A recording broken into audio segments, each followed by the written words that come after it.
Hey YouTube, what's up? This is the Reluctant Nabi back again, and this is my news and views and sports news and views on what's going on. Uh, I guess in the tennis world this time. All right, so y'all pay attention to this.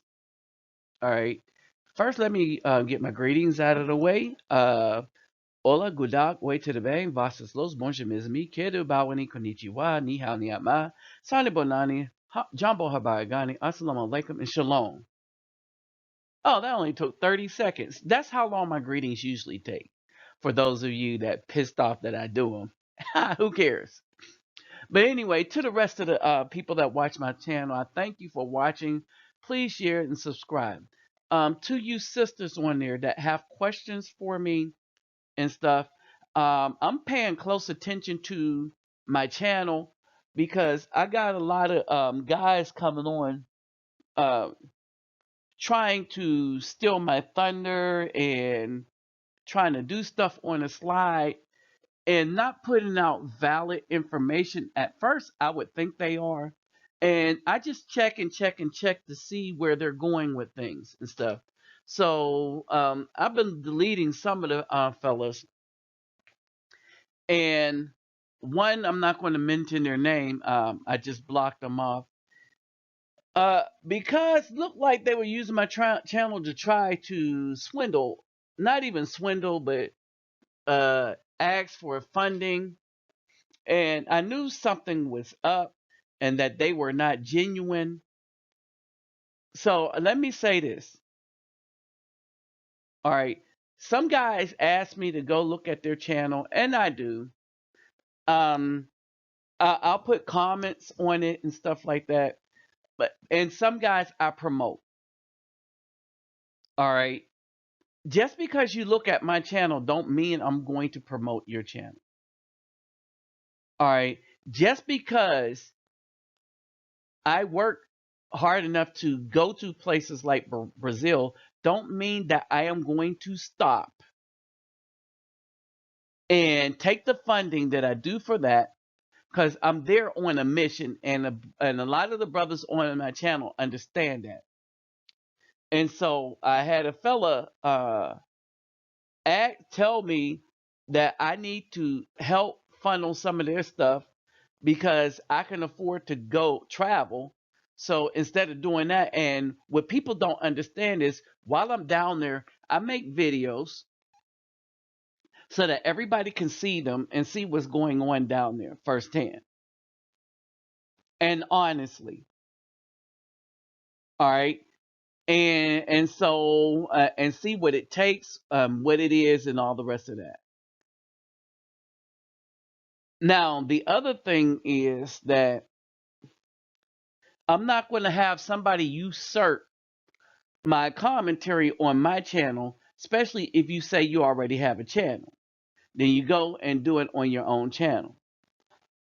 So you got some brothers that's putting out some good information, some bad information, but their intent is to not put out information, but usurp people from my channel and stuff.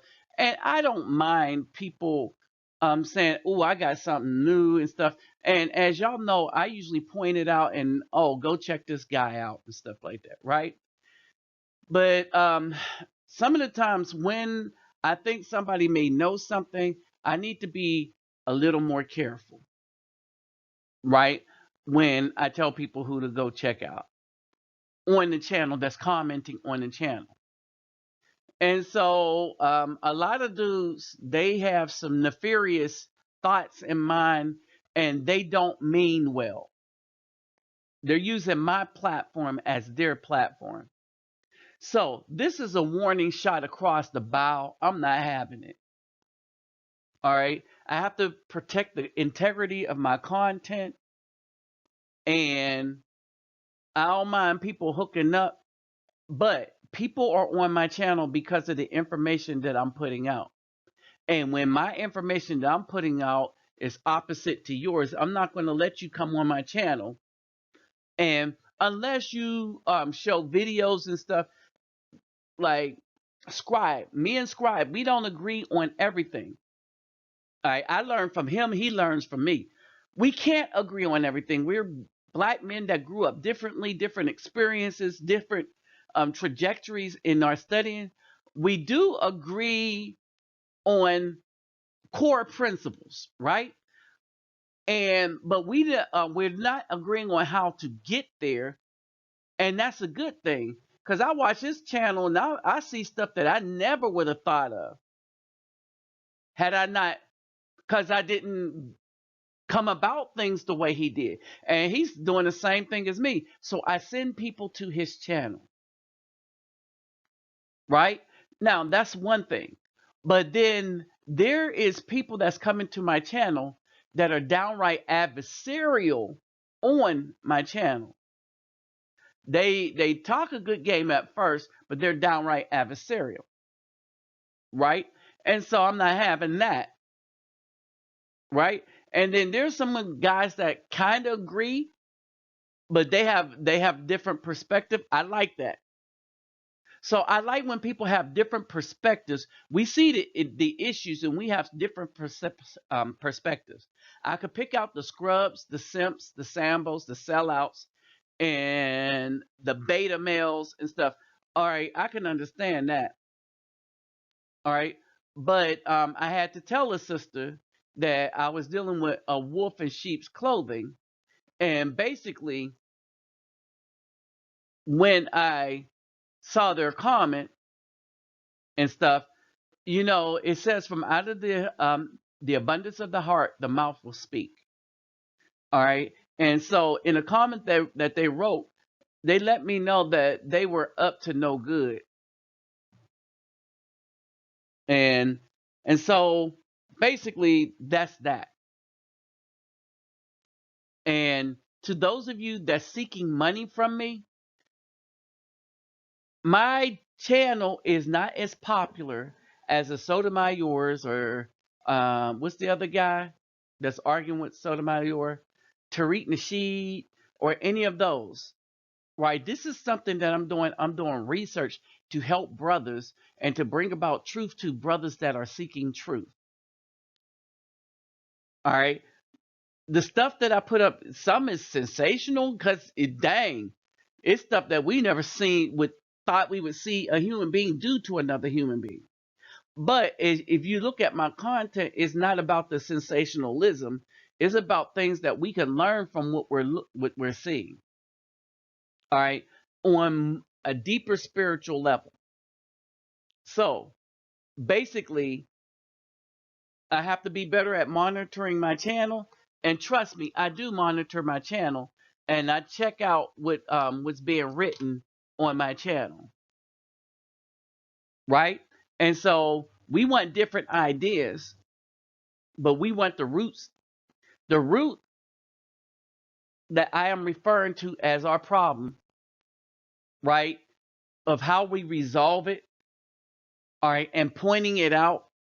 All right, we want to maintain that. We don't want things to go off on a tangent and have sisters make mistake and meet people and it not be the right person is because they think they know them because they were on my channel.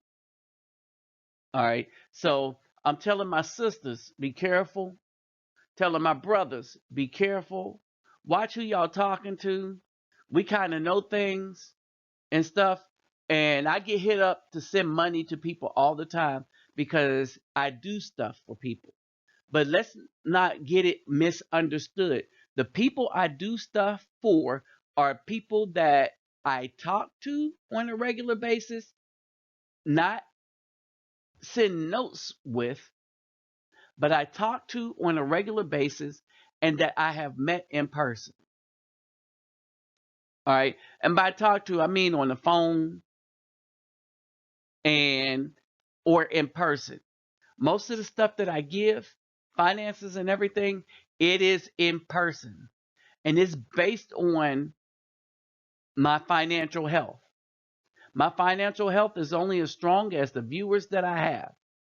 So y'all can look and see I don't have millions and millions and millions of subscribers. All right. So I'm not going to put my the money that I'm making in something that I don't see that's going to do any good to the people that I walk up and see.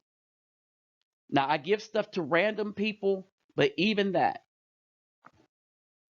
Now, I just wanted to say that right off the bat because I saw some disturbing things uh, happening as I was, going through my channel. And there were some disturbing emails that I got that I was like, really? All right. So now we get to this. You got Serena Williams forces a reporter to apologize for asking her, a black woman, a valid critique question. Right? Some this reporter forgot. But before I get into that, there was a guy named Eric Hayden in the 76 and 80 Olympics, right? Great ice skater. Great ice skater. He was expected to clean up on 5 gold medals I think it was the 76 Olympics or whatever. No, 80 or 88. 80, 1980 Olympics. We didn't go to one of the Olympics, 84, maybe 88. But anyway, in one of these Olympics, like he had gotten so good that people expected him to win everything. But what happened is in a gold medal match, he fell on the ice and lost.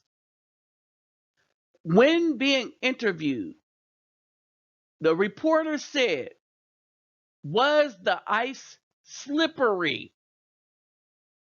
Now, some of you that probably understand that question as I said it are probably laughing and said, "Did a reporter really say that? Was the ice slippery?" Do you know who clowned that reporter? Other reporters and comedians. But you know who didn't? Eric Hayden. Eric Hayden, he understood that because he fell on the ice, that the reporter had to come up with some reason for why he fell. And the reporter said the first thing on his mind, it was ice, and ice is slippery. So he was like, was the ice slippery in ice skating, where you slide across ice on thin blades of steel? Anyway, so that's what the thing was, right? And it was everybody. The comedians had a field day with that, but who didn't? Eric Hayden, the white man who knew that was a just ridiculous question, but took it in stride. The same cannot be said about Serena Williams. All right, and Serena Williams seems to be taking on this black woman negative attitude. Now she's a full-fledged black woman. How you know this? Because she's engaged to a white guy. So now, you know, just no decorum, and you can't say anything about her anymore. She has risen to the level where you can't say nothing to her. She's another one black woman that you can't say nothing to. Because she feels that she is so accomplished that you just can't say nothing to us because tennis is everything in life. And it may be to her, right? But she's going to look back on her legacy as a black woman and figure that her legacy was primarily for other ratchet black women and white people, right? But there is no legacy to carry on as far as black people. She will be remembered for tennis, but she won't be remembered in the same ilk as an Arthur Ashe. Period. All right, and it's sad, right? So the report goes like this: Serena Williams forced the reporter to apologize for saying she played poorly by the author Alex Putterman. On Thursday morning, Serena Williams defeated Lucy Sharapova 6-3, 6-4 at the Australian Open. It may not have been Serena's most dominant performance ever, but she was never in danger of losing. And most importantly, she now moves to the third round. After the match, the first question posed to Williams was about unforced errors. Now, this is a legitimate question. She made some unforced forced errors and double faults, implying that she had not played well. She just say let's just say she disagreed with the premise of the question. Now, the guy goes on to present the exchange, and here's the exchange. But looked a little bit of a scrappy performance. A few more unforced errors there for you, a couple more double faults. Oh, I think that's a very negative thing to say. Are you serious? Just my observation. Okay. Well, you should have been out there. That wasn't very kind. You should apologize. Do you want to apologize? I just did. Sorry. Okay, thank you very much. That was a great performance. I played well. She's a former top 10 player. The last time we played was in the finals of a Grand Slam. You know, it's not an easy match, and she's a really good player. So you have to go for more, which obviously makes a few more errors. So, yeah, I think it was overall a really good match. All right, so you got it.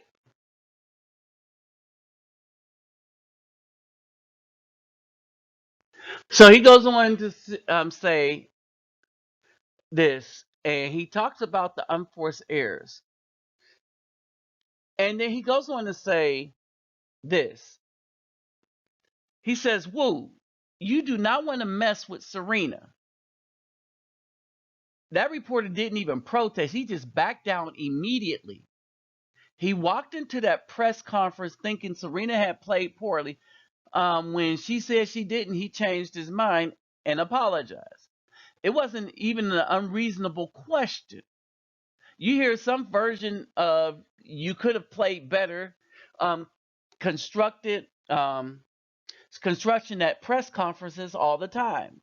The press is trained to stand up to those who it covers, to refuse to be intimidated by powerful people. Then Serena Williams comes along and the reporter cowers.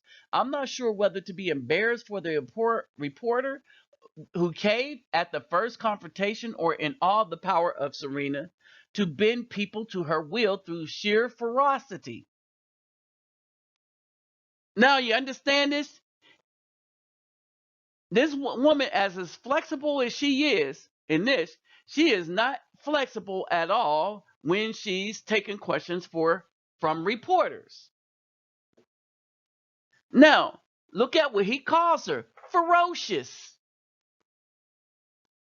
The lesson here is if you're going to criticize Serena, you better be prepared for her to criticize you right back. All right. Now, notice this was a right reporter. Serena Williams, understand this: Serena Williams is kind of looked at the white people, by the white people, the same white people she loved to get screwed by, as a man. Not physically, they screw her, but her mentality as a black woman, they see her as a man, not even a white man, right? They just don't mess with her. They are afraid of her. She has no femininity left. And she asked the dude to apologize for a legitimate question. It was the ice slippery question. It was a question about the errors she made in the game. That if she don't correct, she might be defeated by somebody who could capitalize on the errors. This woman couldn't this game or this match, but later on in later matches, people might capitalize on them. It was a legitimate question. But in old black woman fashion, she told a man whose job it is to ask her about those unforced questions, unforced errors, to apologize for doing his job. Because after all, as a black queen, you can't say nothing to a black woman unless you're there to worship her and awe over her. And that's the saddest thing about this. Yep, she's no Arthur Ashe. She's just the regular ghettoized twerking black woman that we've become accustomed to seeing. And the sad part is, the more black women stand behind that, the lower their stock falls. As people looking at them as feminine human beings. They look at them as feminists trying to be masculine men where nobody can critique them. With that said, I'm out.